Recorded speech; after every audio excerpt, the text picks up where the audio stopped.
오늘 우리에게 주신 말씀은 사무엘상 16장 11절로 13절입니다. 제가 봉독하겠습니다.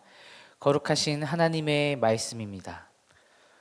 또 사무엘이 이새에게 이르되 내 아들들이 다 여기 있느냐? 이새가 이르되 아직 막내가 남았는데 그는 양을 지키나이다. 사무엘이 이새에게 이르되 사람을 보내어 그를 데려오라. 그가 여기 오기까지는 우리가 식사 자리에 앉지 아니하겠노라. 이에 사람을 보내어 그를 데려오매 그의 빛이 붉고 눈이 빼어나고 얼굴이 아름답더라.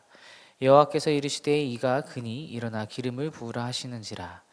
사무엘이 기름 뿔병을 가져다가 그의 형제 중에서 그에게 부었더니 이날 이후로 다윗이 여호와의 영에 크게 감동되니라. 사무엘이 떠나서 라마로 가니라. 아멘. 추석 연휴가 계속되고 있는데 오늘 가족과 함께 또 평안한 하루 보내시길 바랍니다. 오늘 새벽에도 함께 말씀으로 하나님과 동행하고 주님 안에서 평안을 누리는 저와 여러분 되시기를 주님의 이름으로 축복합니다. 오늘 기록된 말씀 속에서 이스라엘에서 가장 최고의 왕으로 뽑히는 다윗이 등장을 합니다. 사무엘이 하나님의 말씀을 듣고 이새의 아들들을 만나보았지만 하나님께서 말씀하시는 일을 찾을 수가 없었습니다. 이새의 장남 엘리압을 보았을 때 사무엘의 마음에 너무나도 들었습니다. 6절에 여호와의 기름을 부으실 자가 주님 앞에 있다라고 표현할 정도로 굉장히 외모가 준수하고 키가 큰 사람이었던 것으로 보입니다. 그런데 이 외모를 보았을 때 생각나는 사람이 한 사람 있습니다. 바로 사울이죠. 하나님께서 이렇게 말씀하셨습니다. 사람은 외모를 보지만 하나님께서는 중심을 보신다라고 말씀하신 것입니다.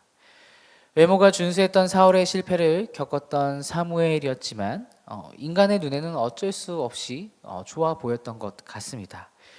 그래서 하나님께서 엘리압에 대한 용모를 보시고 내가 그를 버렸다라고 말씀하신 만큼 외모를 보지 말라고 말씀하십니다. 그리고 이 말씀은 그를 버렸다라는 이 표현은 사울에 대한 하나님의 그 심판의 선고를 다시 확정하는 것과 같습니다. 7명의 아들들이 이새의 아들들이 모두 지나갔습니다. 그런데 하나님께서 모두 아니라고 말씀하신 것이죠. 그러면서 사무엘은 하나님의 말씀에 의문이 생겼을 것입니다. 아들들은 다 지나갔는데 도대체 누구를 말씀하시는 것일까라는 것이죠. 그래서 오늘 함께 읽은 11절에 아들들이 다 여기 있느냐라고 물어본 것입니다.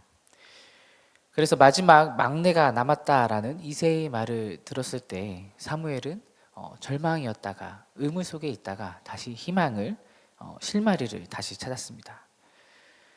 사울은 앞전 우리가 묵상했을 때 큰 자로 소개되었습니다. 그런데 오늘 11절에 막내라는 그 다윗을 말하는 표현은 작은 자라는 말입니다. 작은 자.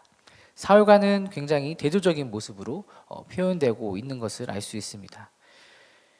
하나님께서 다윗을 보시자마자 일어나서 그에게 기름을 부으라고 말씀하십니다. 그리고 이 기름 부음은 다윗의 부모와 그의 형제들만 아는 사실이라는 것이죠. 그도 그럴 것이 새로운 왕을 세웠다라는 사실을 알면 사울이 가만히 있지 않을 것을 알았기에 철저히 비밀에 붙여졌습니다. 그리고 이 때문에 그가 베들레헴에 간 것도 제사라는 명분으로 포장해서 간 것과 일맥상통하고 있는 것을 확인할 수 있습니다. 근데 제가 오늘 함께 집중하고자 했던 것은 13절 이후의 다윗의 모습입니다. 사무엘이 다윗에게 기름을 부은 이후로 그에게 변화가 나타납니다. 바로 하나님의 영에 감동되었다라고 표현한 것이죠. 성경에서 하나님의 영에 감동된 사람이 여러 등장하는데 대표적으로 야곱의 아들이자 애굽의 총리를 지냈던 요셉이 있습니다.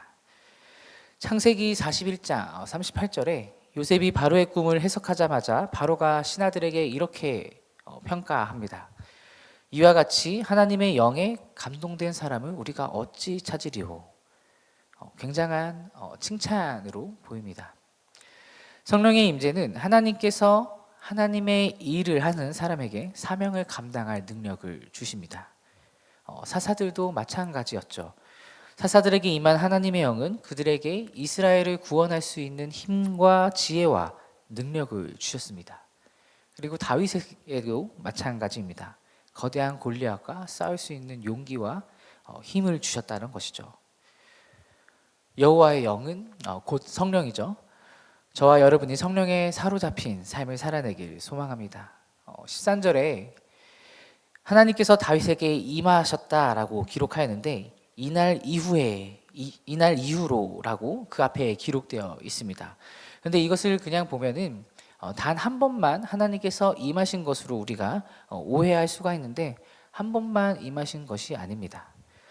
히브리어로 그 원문을 살펴보면 이날 이후로 계속적으로 임했다라고 기록하고 있습니다. 하나님께서 매일매일 다윗에게 다가가셨고 그를 왕으로 만드시는 과정을 직접 이끄시고 지시하셨다라는 것을 알 수 있는 부분입니다. 하나님과 동행하기 때문에 다윗이 그 어떠한 상황에도 두려움 없이 골리앗과의 싸움에서도 맞설 수 있었고 그 누구보다 하나님을 경외하는 삶을 살아내었다라는 것을 알 수 있습니다. 여호와의 영에 감동된 사람의 특징은 바로 여호와를 하나님을 경외하며 살아간다라는 사실입니다. 사울은 어떠했을까요? 하나님의 영에 사로잡혔을 때는 그는 굉장히 겸손했습니다. 처음에 그 모습을 살펴보면 겸손했다라는 것을 알 수 있습니다. 그리고 용맹했습니다. 그러나 자신의 욕망에 사로잡히자 하나님의 영이 떠나갔고 하나님에 대한 두려움이 사라졌습니다. 하나님의 말씀보다 자신의 처한 상황이 눈에 들어오기 시작했고 하나님에 대한 두려움보다 상황과 환경 그리고 백성들에 대한 두려움이 더 크게 되었던 것이죠. 성경의 여러 곳에서 하나님의 영에 사로잡힌 사람은 하나님의 백성으로서 윤리적인 삶을 살아낸다라고 기록하고 있습니다. 이사야 11장에서는 여호와를 경외하는 것을 즐거움으로 살아낸다라고 기록하고 있고 에스겔 36장 27절에는 하나님의 말씀을 지켜 행하게 한다라고 기록되어 있습니다. 강력한 성령의 임재가 하나님의 영에 사로잡힌 사람은 하나님의 말씀에 순종할 수 있도록 성령님께서 도와주신다라는 것을 알 수 있습니다. 그리고 이 땅을 살아가는 우리의 삶의 목적 그리고 하나님께서 우리에게 주신 사명을 감당할 수 있는 힘을 주십니다. 그렇기 때문에 다윗은 하나님의 영과 매일매일 같이 교제하면서 성령 충만함으로 살아가면서 사울로부터 오는 고난과 역경을 견뎌낼 수 있었고 감당할 수 있었습니다. 이 땅을 살아가면서 우리에게 많은 고통과 어려움 그리고 역경이 찾아올 때가 있습니다. 세상 사람들은 그 고통을 세상적인 방법으로 해결하려고 합니다. 그러나 우리 그리스도인은 그리스도인다운 방법으로 해결해야 합니다. 바로 성령 충만함이라는 것이죠. 우리는 여호와의 영에 감동된 사람이 되어야만 합니다. 사랑하는 말씀 사람 공동체 성도 여러분, 오늘 함께 성령 충만함을 구하시는 새벽 기도회가 되길 바랍니다. 성령의 감동으로써 우리가 말씀을 읽을 때 보지 못했던 것을 다시 보게 되고 깨닫지 못했던 것을 다시 깨닫고 그러므로 인해서 우리가 어떠한 삶을 살아내야 하는지 어떻게 살아가야 하는지 하나님께서 내게 주시는 말씀이 무엇인지를 깨닫는 저와 여러분이 되길 소망합니다. 우리가 성령 충만할 때 고난이 찾아오더라도 두려움이 찾아오더라도 내가 무엇을 해야 하는지 깨달을 수 있습니다. 다윗처럼 하나님만을 경외하고 상황과 환경이 주는 그 두려움조차 이겨낼 수 있고 그리고 우리에게 주어진 그 모든 것을 담담히 감당할 수 있는 힘을 얻을 수 있을 것입니다. 다윗처럼 날마다 하나님의 영이 임하시길 주님의 이름으로 축복합니다. 날마다 하나님과 동행하시면서 말씀 안에서 세상을 살아갈 힘을 얻으시길 소망하겠습니다. 기도하겠습니다. 하나님 감사합니다. 오늘 이 시간 다윗에게 임하셨던 성령 하나님의 임재를 구합니다. 매일 우리의 삶 속에서 찾아오셔서 성령 충만한 삶을 살아내게 도와주옵소서. 매일 다가오는 삶의 두려움보다 하나님을 더 경외하게 하시고 상황과 환경과 내 욕심의 마음을 두는 것이 아니라 하나님께로만 눈을 돌려 하나님을 섬기는 우리 모두가 되게 하옵소서. 성령 충만함으로 성령 하나님의 조명하심으로 말씀을 읽고 묵상할 때 하나님의 마음을 깨닫게 하시고 그 말씀을 따라 오늘의 삶을 살아갈 힘을 넉넉히 부어 주옵소서. 연휴 마지막 날입니다. 가족들과 함께 말씀 안에서 평안함을 누리는 우리 모든 말씀 공동체가 되게 하여 주옵소서. 감사드리며 예수 그리스도의 이름으로 기도드립니다. 아멘. 함께 공동기도 제목을 읽고 기도하도록 하겠습니다.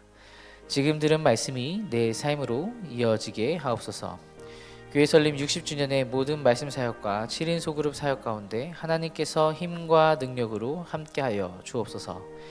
캄보디아 단기 선교팀의 사역에 하나님께서 동행하여 주시고 복음이 전파되는 곳마다 하나님의 역사가 이루어지게 하옵소서. 육체의 질병과 마음의 질병으로 고통받는 성도들에게 회복의 은혜와 평안의 은혜를 베풀어 주옵소서. 재난과 재해 그리고 전쟁 가운데 있는 오늘의 세계의 모든 나라에 하나님의 평화가 흐르게 하옵소서. 함께 읽으신 공동기도 제목과 가지고 나오신 개인의 기도 제목들을 함께 기도하시다가 삶의 자리로 나아가겠습니다. 함께 기도하겠습니다. 사랑이신 주님 감사합니다. 오늘 말씀을 들으며 말씀을 묵상하며 하나님 앞에 다시 나아갑니다. 주님 이 시간에 주님의 말씀을 다시 마음에 새겨오니 우리에게